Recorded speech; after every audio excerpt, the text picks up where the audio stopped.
Welcome back. The tale of struggling bohemians in fashionable Paris that turns into a tragic love story. The opera La Boheme has been beloved by audiences for more than 100 years, but yet to be seen like this year's Spoleto iteration. We sit down with tenor Matthew White. This, I hear, is a bit of a different performance from the traditional La Boheme that we know. This production is presented in reverse. We start in Act 4 and work our way backwards all the way back to Act 1. What was the idea to do it that way? Well, I don't know if I should speak for Yuval, the director of this production, the creator. Him and James, the set designer, they said they came up with this idea over coffee 20 years ago. And they said finally someone allowed them to do it.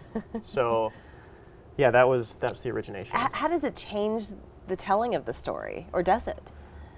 It really does change the telling of the story.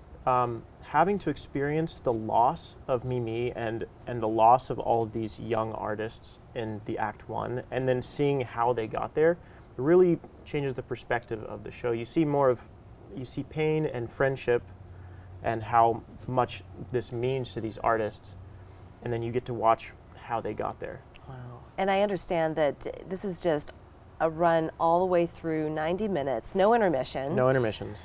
And so for you as a performer, what is that like? I think for the Mimi and the Rodolfo, it's especially difficult, but it's rewarding because you put your head down and you go all the way through and you get to experience all these emotions in such a fast period of time. Yeah. And I think it might be a little easier on the audience as well, not having to sit through 2.5 hours. I want to hear more about you as well and your history. When did you first start singing opera? I think I was about 19 when I really found out what opera was. So yeah, it's been a little bit of time. Yeah, well, you seem very young still. But what drew you to opera as opposed to other forms of singing? Well, I was a classical musician growing up. I was a violinist, and I played a lot of instruments. I composed and all this stuff. But when it came down to it, I met a man who's now passed away, but he sang all over the world, and he heard me sing, and he said, "You have the instrument to actually do this at a high level." And I thought, well, I'd rather not be a jack of all trades. I want to focus on something and become good at it. So I just focused on it. That's what you did. Yeah. Well, speaking of jack of all trades, opera is not your only trade. We're outside right now, so it comes with a couple of foibles in terms of construction noise and things like that.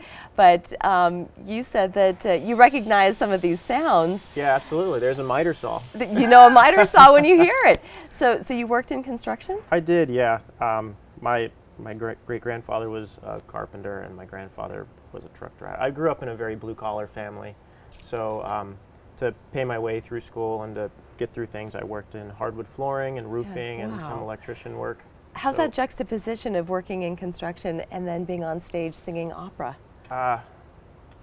Gives you good work ethic. You want to get things done. You want to see a product. It's a little bit different type of work, but I think it brings a little bit of a different point of view to the business. Yeah. Different than a lot of people have. Well, it certainly sounds like it's grounded you. I would say so. Yeah. When you think of opera singers, you think, they're exalted beings. I mean, not that you're not, Matthew, but but really, I think that is truly fascinating. So when you're all through with Spoleto, what's next for you? Where do you go from here? The day after, I'm flying to Santa Fe, New Mexico for their production of Carmen.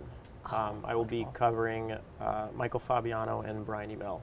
Oh, wonderful. Well, we cannot wait to see you perform. I want to thank you so much for taking the time to talk with us, Matthew. Thank you for having me. Thank you. We're back after this.